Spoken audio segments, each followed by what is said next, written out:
책상 위에 쌓여있는 에세이 더미를 바라보며 채점하느라 몇 시간을 보낸 끝에 피곤함을 느꼈어요. 학생들의 과제를 너무 많이 읽어서 눈이 흐릿해지기 시작했죠. 이제 일을 마치고 집에 가야겠다고 생각할 찰나 제 사무실 우편함에 뭔가 다른 게 있는 걸 발견했어요. 두꺼운 크림색 봉투에 고급스러운 봉인이 찍혀 있었어요. 이게 뭐지?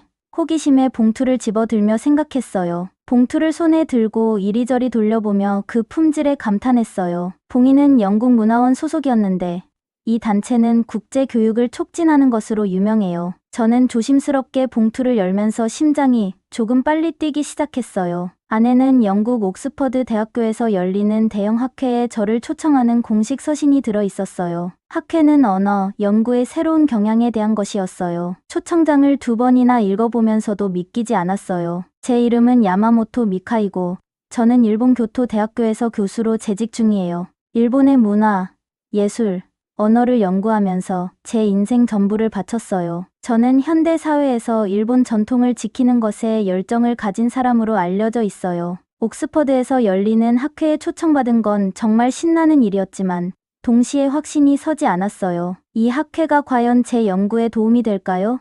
저는 변화를 추구하는 게 아니라 문화를 보존하는 것에 대해 가르치고 있으니까요. 그래도 이렇게 유명한 대학에서 발표할 기회를 놓치기는 아까웠어요. 의자에 기대어 앉아 뭘 해야 할지 고민했어요. 제 마음 한편에는 당장이라도 가고 싶은 마음이 있었죠. 옥스퍼드를 보고 전 세계의 학자들을 만나는 건 정말 멋진 일이니까요. 하지만 다른 한편으로는 그 학회가 일본 문화를 지키려는 제 신념과 맞지 않을까 걱정이 되기도 했어요. 생각에 잠겨 있을 때 동료인 히로시가 열린 사무실 문을 두드렸어요. 미카, 깊은 생각에 잠겨 있네. 무슨 일 있어? 그가 물었어요. 저는 웃으며 초청장을 들어 보였어요. 옥스퍼드에서 학회 초청을 받았어. 언어 연구의 새로운 경향에 대한 학회야. 히로시의 눈이 커졌어요. 와, 대단한데. 꼭 가야 해. 우리 대학을 대표할 좋은 기회잖아. 그의 흥분이 전염되었어요. 저는 그가 다른 학자들과 우리의 아이디어를 공유하는 게 얼마나 중요한지 이야기하는 동안 고개를 끄덕이고 있는 저를 발견했어요. 맞아.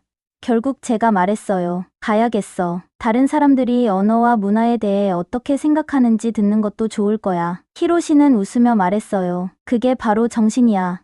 게다가 얼마나 흥미로운 사람들을 만나게 될지 생각해봐. 어떤 새로운 아이디어를 얻어올지 누가 알겠어. 히로시가 사무실을 떠난 후 저는 초청장을 다시 바라보았어요. 여전히 약간 긴장되긴 했지만 이제는 대부분 신이 났어요. 이건 새로운 것들을 배우고 문화를 보존하는 것에 대한 제 생각을 나눌 수 있는 기회일지도 몰라요. 저는 전화를 들고 남편인 켄지에게 전화했어요. 무슨 일인지 맞춰봐. 그가 전화를 받자마자 말했어요. 옥스퍼드에서 학회 초청을 받았어. 정말 좋은 소식이네. 켄지가 외쳤어요. 언제야? 우리는 학회에 대해 한참 이야기했어요. 켄지는 언제나처럼 저를 응원해 주었어요. 그도 같이 가겠다고 제안했지만 중요한 프로젝트가 곧 시작된다는 걸 알고 있었어요. 아니, 당신은 여기 있어야 해. 제가 말했어요. 일주일밖에 안 될 거야. 내가 영국에서 멋진 걸 하나 사올게. 전화를 끊고 나서 저는 계획을 세우기 시작했어요. 발표 준비도 해야 하고, 비행기도 예약해야 하고, 영국에 맞는 옷도 챙겨야 했어요. 정말 바쁜 몇 주가 될 것 같았어요. 그날 밤, 침대에 누워 학회에 대해 생각했어요. 학회는 어떨까? 사람들이 일본 문화를 보존하는 제 생각에 관심을 가질까? 제가 생각을 바꿀 만한 것들을 배우게 될까? 저는 옥스퍼드의 웅장한 홀을 상상하며 잠이 들었어요. 전 세계에서 온 학자들로 가득 찬 모습이요. 꿈속에서 저는 연단에 서서 자신감 있게 제 생각을 발표하고 있었어요. 하지만 마음 한구석에는 이 학회가 제가 알고 있는 모든 것을 흔들어 놓을지도 모른다는 작은 목소리가 있었어요. 이 여행이 제 생각을 흔드는 것, 이상을 할 거라는 건 꿈에도 몰랐어요. 제 세계관과 제 자리 자체를 완전히 바꾸어 놓을 거라는 것도요. 하지만 그것은 아직 다가올 미래의 이야기였어요. 지금 저는 단지 첫 번째 대형 국제학회를 앞두고 신나고 긴장된 교토의 교수일 뿐이었어요. 며칠이 지나면서 저는 준비에 몰두했어요. 켄지와 동료들 앞에서 발표 연습을 했어요. 최신 언어학 연구 동향도 읽어보았고 영어 기본 문장도 몇 개 배웠어요. 혹시라도 필요할 때를 대비해서요. 비행 전날 밤 옷장 앞에 서서 무엇을 챙길지 고민했어요. 제 문화를 대표하기 위해 전통 일본 옷을 가져가야 할까? 아니면 너무 과한 걸까? 결국 저는 서양식의 프로페셔널한 옷과 몇 가지 일본적인 터치를 섞어서 가져가기로 했어요. 짐을 싸면서 여러 감정이 교차했어요. 설렘, 긴장감, 그리고 약간의 자부심. 저는 이 새로운 모험을 할 준비가 되어 있었고, 세상과 제 생각을 나눌 준비도 되어 있었어요. 하지만 저는 듣고 배우고 싶은 마음도 있었어요. 이 학회가 어떤 걸 가져다 줄까? 시간만이 알겠죠. 하지만 한 가지는 확실했어요. 제 삶은 제가 상상조차 못했던 방식으로 변화하게 될 것이라는 걸요. 영국으로 가는 비행기는 끝이 없을 것처럼 느껴졌어요. 12시간 내내 거의 대부분의 시간을 옥스포드에서 나를 기다리고 있는 것들에 대해 생각하며 보냈어요. 비행기가 대양과 대륙을 넘어 날아가고 있을 때 가방에서 학회 일정을 꺼냈어요. 전에는 대충 훑어봤었는데 이번에는 시간을 들여 꼼꼼히 살펴볼 수 있었어요. 대부분의 주제는 언어 학회에서 예상할 수 있는 것들이었어요. 사람들이 단어를 사용하는 새로운 방법, 사라져가는 오래된 언어들 같은 것들이었죠. 하지만 한 세션이 눈에 확 들어왔어요. 한국어의 부상과 그 글로벌 영향이란 주제였어요. 솔직히 말해서 그걸 보고 좀 놀랐어요. 사실 저는 한국 대중음악과 TV 프로그램들이 인기 있다는 건 알고 있었어요. 제 학생들이 가끔 K-팝이나 한국 드라마에 대해 이야기하곤 했거든요. 하지만 저는 그게 그냥 일시적인 유행이라고 생각했어요. 아시죠? 사람들이 강남 스타일에 열광하다가 금방 다른 유행으로 넘어간 것처럼요.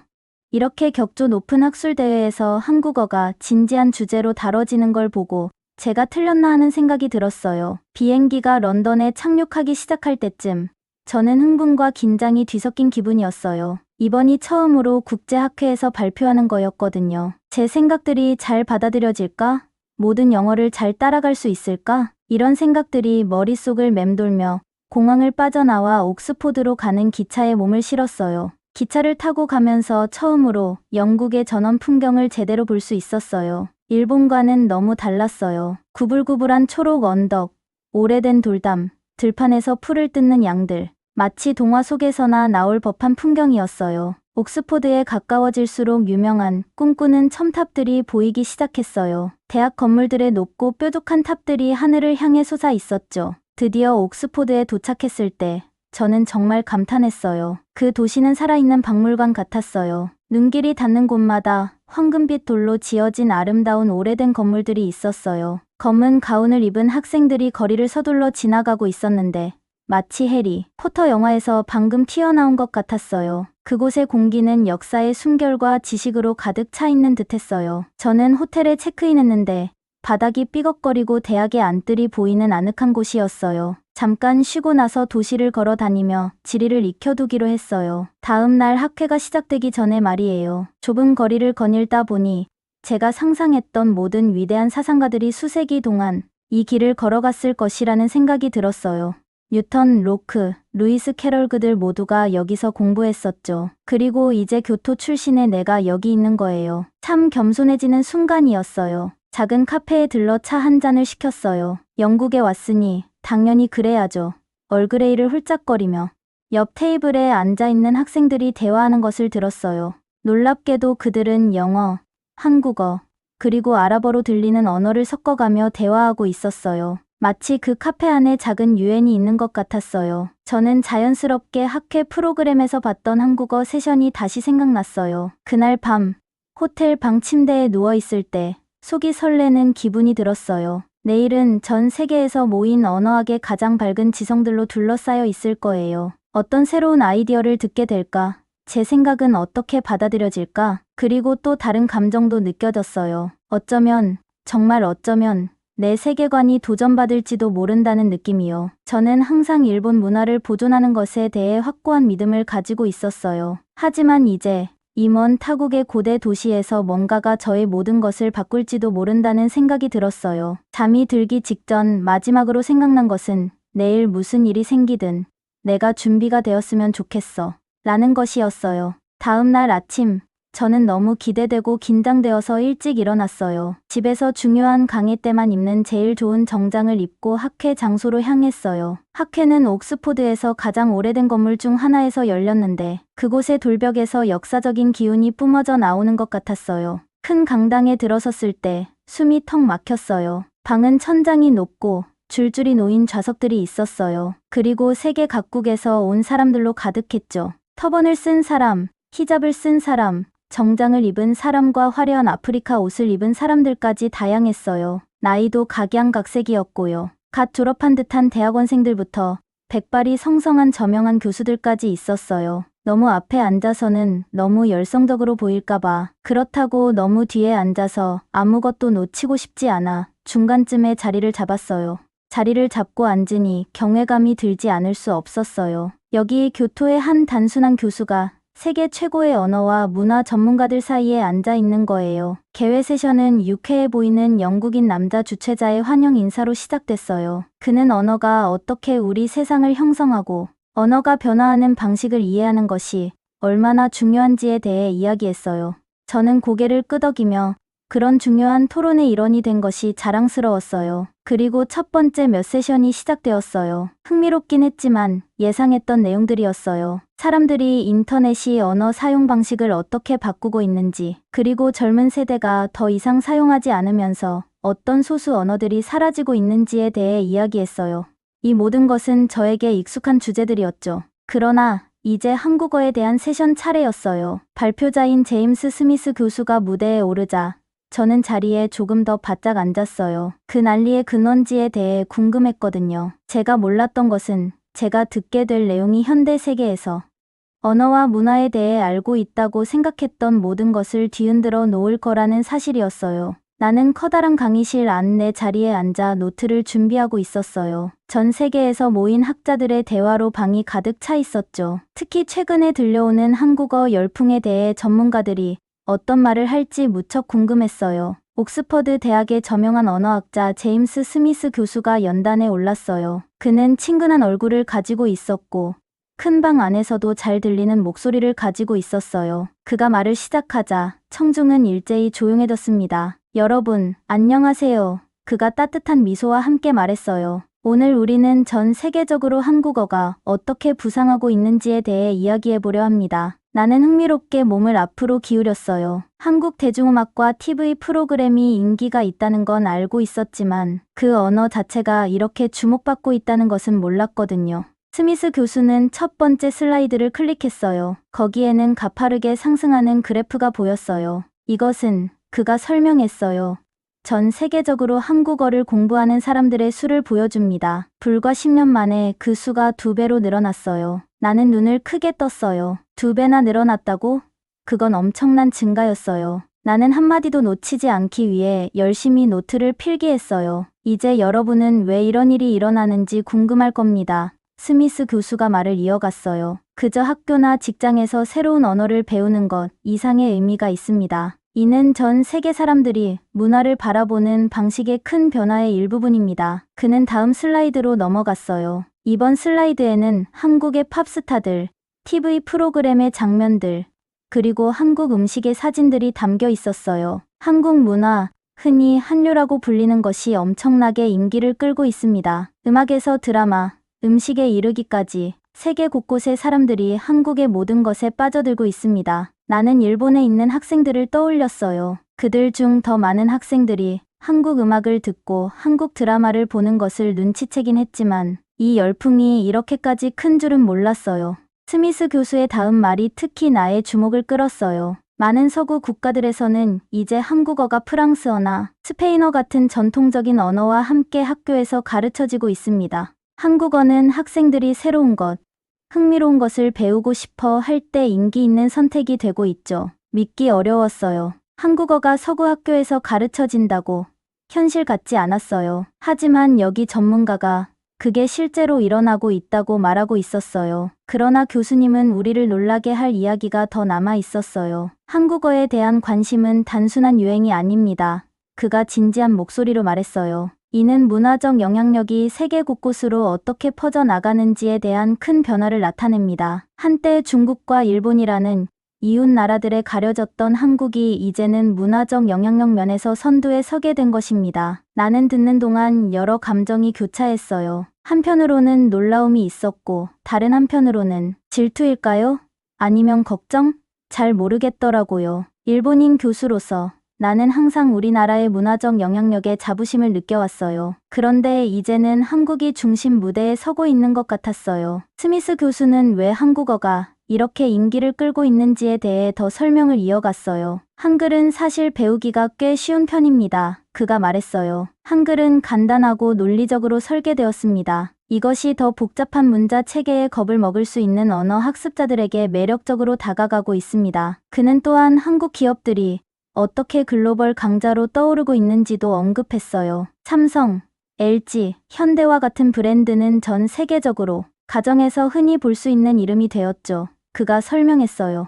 이런 경제적 성공이 한국 문화와 언어에 대한 관심을 높이는 데 기여하고 있습니다. 교수님이 이야기를 계속할수록 나는 점점 더 매료되었어요. 그는 케이팝이나 한국 드라마를 사랑해서 한국어를 배운 사람들의 이야기를 공유했어요. 어떤 사람들은 그 문화를 직접 체험하기 위해 한국으로 이주하기도 했죠. 하지만 이건 단지 오락에 관한 것만이 아닙니다. 스미스 교수가 덧붙였어요. 한국 문학도 인정을 받고 있어요. 2016년에 소설가 한강이 맨부커 국제상을 수상했어요. 이것은 한국 문학과 번역에 대한 더 큰 관심을 불러일으켰습니다. 나는 내가 연구하는 일본 문학과 문화를 생각했어요. 세계에 우리 문화를 알리는 데 있어 한국의 성공으로부터 배울 점이 있을까요? 세션이 끝날 때쯤 스미스 교수는 우리에게 생각할 거리를 던져주었어요. 언어 교육자이자 문화학자로서 우리는 이 변화하는 환경에 어떻게 적응해야 할까요? 또한 우리의 문화유산을 보존하고 홍보하면서 이러한 새로운 트렌드를 어떻게 받아들일 수 있을까요? 나는 의자에 등을 기대며 새로운 정보와 질문들로 머리가 어지러웠어요. 이건 단순히 하나의 언어가 인기를 얻는 것에 관한 것이 아니었어요. 이것은 문화가 어떻게 움직이고 전 세계 사람들에게 영향을 미치는지에 대한 변화에 관한 것이었어요. 사람들이 일어서서 이야기를 나누기 시작할 때 나는 여전히 생각에 잠긴 채 자리에 남아 있었어요. 나는 이 회의의 언어와 문화에 대해 많이 알고 있다고 생각하고 왔어요. 하지만 이제는 배울 것이 훨씬 더 많다는 것을 깨달았어요. 나는 노트북을 내려다봤어요. 낙서한 필기와 질문들로 가득 차 있었어요. 한 가지는 분명했어요. 나는 더 많은 것을 알아야 했어요. 이 한국의 물결, 한류는 무시할 수 있는 것이 아니었어요. 그것은 세상을 바꾸고 있었고 나는 그 이유와 방법을 이해해야 했어요. 마침내 일어나서 다른 사람들과 커피 브레이크에 합류하려고 하면서 나는 흥분과 불확실함이 섞인 감정을 느꼈어요. 이 모든 것이 일본의 어떤 의미일까요? 내 학생들에게는, 그리고 나에게는 아직 답을 찾지 못했지만 반드시 알아내리라 다짐했어요. 강의실을 나서자 머리가 어지러웠어요. 방금 들은 모든 내용을 처리하려면 신선한 공기가 필요했죠. 밖에 부는 시원한 바람이 내 마음을 맑게 해주었지만 내가 느끼는 혼란을 떨쳐내지 못했어요. 근처에 작은 카페가 보여서 커피 한 잔을 하기로 했어요. 아마도 카페인이 도움이 될지도 모르니까요. 줄을 서서 기다리면서 주변 대화의 일부를 엿들었어요. 라떼 하나 주세요. 제 차례가 되었을 때 주문했어요. 바리스타가 미소 지으며 다른 건 필요 없는지 물어봤어요. 그녀의 앞치마에 한국어로 된 작은 배지가 붙어 있는 걸 봤어요. 호기심이 발동했어요. 배지가 예쁘네요. 제가 말했어요. 뭐라고 쓰여 있어요? 그녀는 환하게 웃었어요. 아, 안녕하세요라고 써 있어요. 한국어로 안녕하세요라는 뜻이에요. 저는 한국어를 배우고 있어요. 너무 재미있어요. 저는 공손하게 고개를 끄덕였지만 속으로는 깜짝 놀랐어요. 여기 영국 한복판에서도 한국어가 존재감을 드러내고 있다니. 커피를 들고 자리를 찾아 앉았을 때 문득 궁금해졌어요. 이런 일이 어디서나 일어나고 있는 걸까요? 옆 테이블에 앉아있는 한 여자가 눈에 띄었어요. 회의에서 본 적이 있는 프랑스 출신의 언어학자 소피 듀퐁이었어요. 그녀는 노트북으로 열심히 타이핑을 하고 있었는데 아마도 오늘 세션의 메모를 정리하고 있는 것 같았어요. 잠시 망설이다가 그녀에게 다가가기로 했어요. 저기요. 제가 말했어요. 방해가 되지 않았으면 좋겠네요. 저는 교토대학의 야마모토 미카라고 해요. 오늘 회의에서 배웠어요. 소피는 고개를 들어 따뜻하게 웃었어요. 물론이죠.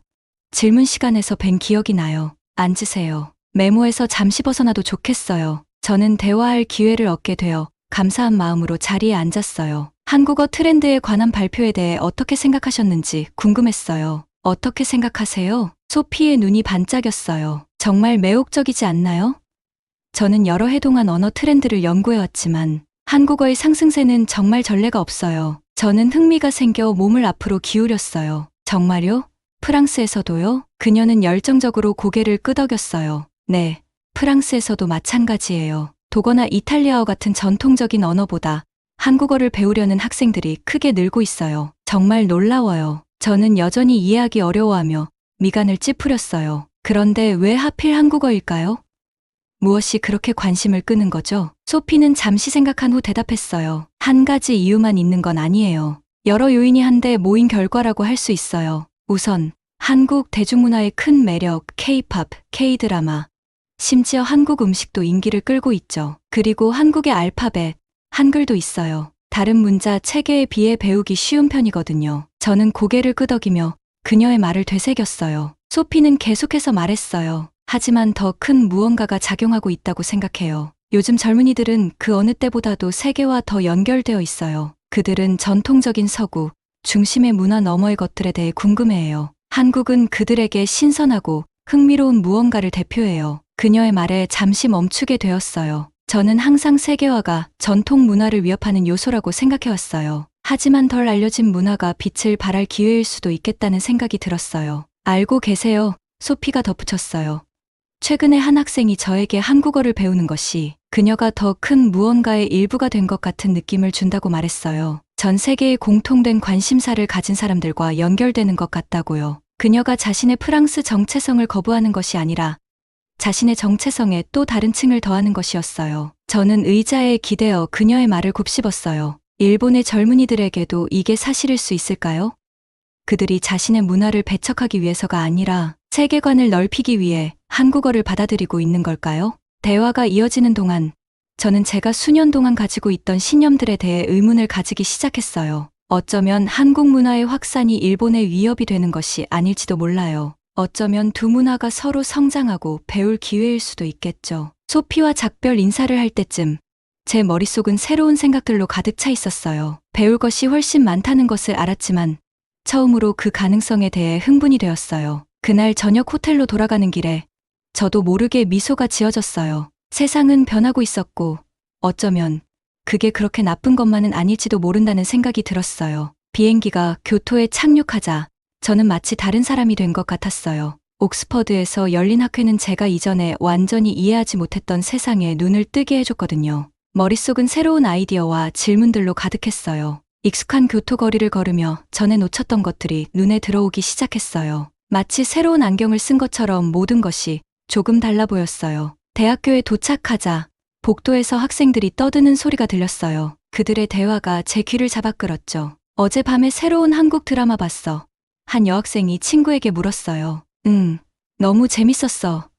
한국어 단어도 많이 배우고 있어. 친구가 대답했어요. 저는 그 말을 듣기 위해 걸음을 늦췄어요. 이게 몇몇 학생들만의 일이 아니었어요. 어디서나 비슷한 대화가 들렸거든요. 학생회관에 들어가니 전에 신경 쓰지 않았던 포스터들이 보였어요. K-팝 댄스 클럽에 가입하세요 라는 포스터가 화려한 색으로 눈에 띄었죠. 또 다른 포스터는 한국어 강좌를 광고하고 있었어요. 이게 얼마나 오래 여기에 있었던 거지? 라는 생각이 들었어요. 심지어 식당에서도 분위기가 달라졌어요. 몇몇 학생들이 비빔밥과 김치 같은 한국 음식을 주문하는 걸 들었어요. 그들은 한국어 단어를 일본어에 섞었으며 웃고 즐겁게 점심을 먹고 있었어요. 이 모든 것이 저를 궁금하게 만들었어요. 무슨 일이 일어나고 있는지 이해할 필요가 있었죠. 그래서 다음 수업에서 학생들에게 한국 문화에 대한 관심에 대해 직접 물어보기로 했어요. 자, 여러분. 제가 손뼉을 쳐서 학생들의 주의를 끌며 말했어요. 요즘 한국어와 한국 문화에 대한 관심이 많은 것 같은데 그 이유를 좀 말해줄 수 있나요? 반응은 즉각적이고 열정적이었어요. 교실 곳곳에서 손이 번쩍 들렸죠. 저는 맨 앞줄에 앉아있던 평소 조용한 학생인 유키에게 말을 걸었어요. 교수님. 그녀는 눈을 반짝이며 말했어요. 한국어 배우는 게 너무 재밌어요. 좋아하는 K-팝 노래나 드라마를 더 잘 이해할 수 있게 도와주거든요. 게다가 인터넷에서 한국인 친구들도 사귀었어요. 서로의 언어를 배우는데 도움을 주고 있어요. 또 다른 학생인 노도카가 끼어들었어요. 저는 BTS 때문에 한국어를 배우기 시작했어요. 그녀는 인기 있는 K-pop 그룹을 언급하며 고백했어요. 하지만 지금은 한국 역사와 문학에도 관심이 생겼어요. 일본 문화와 어떻게 연결되는지 보는 게 정말 흥미로워요. 저는 고개를 끄덕이며 그들의 말을 받아들였어요. 하지만 일본인 정체성을 잃는 게 걱정되지 않나요? 저는 제 자신의 우려를 표현했어요. 뒤쪽에 앉아있던 신중한 학생 켄지가 손을 들었어요. 교수님, 우리는 그렇게 생각하지 않아요. 그가 설명했어요. 한국 문화를 배우는 것이 우리를 덜 일본인으로 만드는 게 아니에요. 그냥 우리 자신에게 더하는 거죠. 마치 팔레트에 새로운 색을 더하는 것처럼요. 우리는 둘 다 소중히 여길 수 있어요. 그의 말이 제게 강하게 와닿았어요. 저는 항상 문화적 정체성을 고정된 것으로 보호해야 할 것으로 생각해왔어요. 하지만 이 학생들은 다르게 보고 있었죠. 그들에게 한국 문화를 탐구하는 것은 빼앗기는 것이 아니라 더하는 것이었어요. 맞아요.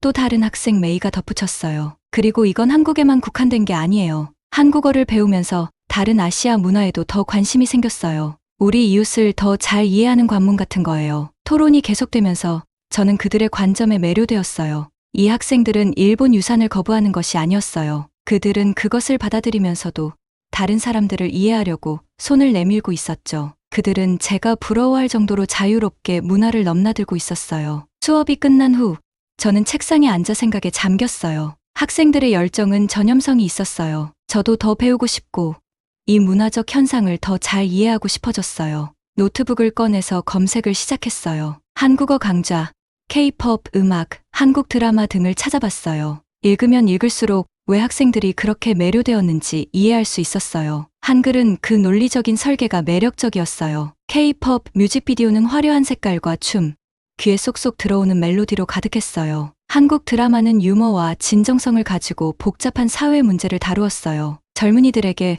왜 이런 것들이 매력적으로 다가가는지 알 것 같았어요. 더 깊이 파고들수록 중요한 것을 깨달았어요. 이건 단순히 한국에 관한 것이 아니었어요. 변화하는 세상에 관한 것이었죠. 학생들은 그 어느 때보다도 서로 다른 문화가 섞이고 어우러지는 시대에 성장하고 있었어요. 그들은 제가 익숙하지 않았던 방식으로 이 세계적 교류에 익숙했어요. 의자에 기대어 앉으며 저는 흥분과 도전감이 섞인 감정을 느꼈어요. 저는 항상 제 역할을 일본 문화를 보존하는 것이라고 생각해왔어요. 하지만 아마도 그 이상이 있을지도 몰라요. 아마도 저는 학생들이 이 새로운 세상을 탐험하면서도 자신의 뿌리를 소중히 여길 수 있도록 도울 수 있을지도 모르겠어요. 제 머릿속에 새로운 아이디어가 떠오르기 시작했어요. 일본과 한국 문화의 연결성을 탐구하는 새로운 강좌를 만들면 어떨까? 두 나라가 서로에게 어떻게 영향을 주었는지, 젊은이들이 두 문화를 융합하여 어떻게 새로운 것을 만들어 가고 있는지를 살펴보는 것이죠. 생각할수록 점점 더 흥분되었어요. 전통과 현대 사이의 간극을 메우는 방법이 될 수 있을 것 같았어요. 학생들이 변화하는 세상 속에서 자신들의 위치를 이해하는데 도움이 될 수 있을 것 같았어요. 저는 공책을 꺼내 아이디어를 적기 시작했어요. 한국에서 온 게스트 강사 초청, 언어 교환 세션, 비교 문학 연구 등 끝이 없어 보였어요. 아이디어를 적어가면서 저는 다시금 목적의식을 느꼈어요. 옥스퍼드에서 돌아온 후 모든 것에 의문을 품었었는데 지금은 새로운 무언가, 중요한 무언가의 문턱에 서 있는 기분이었어요. 이 여정이 저와 제 학생들을 어디로 데려갈지 정말 기대됐어요. 학생들과 이야기를 나눈 후 저는 무언가 해야 한다는 것을 깨달았어요. 그들이 한국 문화와 언어에 대해 보여준 열정은 정말 놀라웠어요. 더 이상 그걸 무시할 수 없었죠. 그래서 저는 큰 결정을 내렸어요. 교토대학교에 새로운 강좌를 만들기로 했어요. 그 강좌 이름을 현대 일본과 한국 문화 연구라고 지었어요. 이 강좌의 아이디어는 오늘날 일본과 한국이 서로에게 어떻게 영향을 미치는지를 살펴보는 것이었어요. 우리는 음악, 음식, 패션, 언어 같은 것들을 탐구할 거예요. 저는 학생들이 이 두 문화가 어떻게 섞이고 서로에게서 배우는지 보길 바랐어요. 처음에는 이 새로운 강좌를 제안하는 것이 무척 떨렸어요. 대학이 이걸 좋아할까요? 누가 수강하고 싶어 할까요?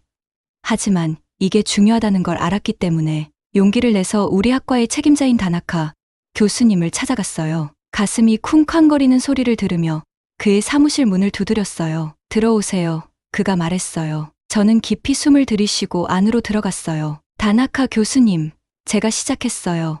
새로운 강좌에 대한 아이디어가 있어요. 저는 제 계획을 설명하면서 그의 얼굴을 유심히 살폈어요. 놀랍게도 그가 미소를 지었어요. 미카, 좋은 생각인 것 같아요. 그가 말했어요. 그의 말에 저는 안도감과 함께 흥분이 밀려왔어요. 우리 학생들은 우리가 자라온 세상과는 다른 세상에 살고 있어요. 그들은 더 글로벌하고 더 연결되어 있죠. 이 강좌는 그들이 그 세계를 이해하면서도 그들의 유산을 소중히 여길 수 있도록 도울 수 있을 거예요. 다나카 교수님의 지지로 저는 더욱 자신감을 갖게 되었어요. 바로 강좌 계획을 세우기 시작했어요. 학생들에게 흥미롭고 유익한 강좌가 되길 원했어요. 그래서 책과 강의뿐만 아니라 재미있는 활동도 포함하기로 했어요. 예를 들어 저는 K-pop 댄스 수업을 계획했어요. 학생들이 한국 문화를 직접 체험할 수 있는 좋은 방법이 될 거라 생각했어요. 또 김치와 비빔밥을 함께 만드는 한국 요리의 날도 가지려고 했어요. 하지만 이 강좌가 한국에 관한 것만이 되길 원하지 않았어요. 저는 일본과 한국이 어떻게 서로에게 영향을 미치는지도 보여주고 싶었어요. 그래서 한국 드라마가 일본 TV 프로그램을 어떻게 변화시키고 있는지에 대한 수업도 계획했어요.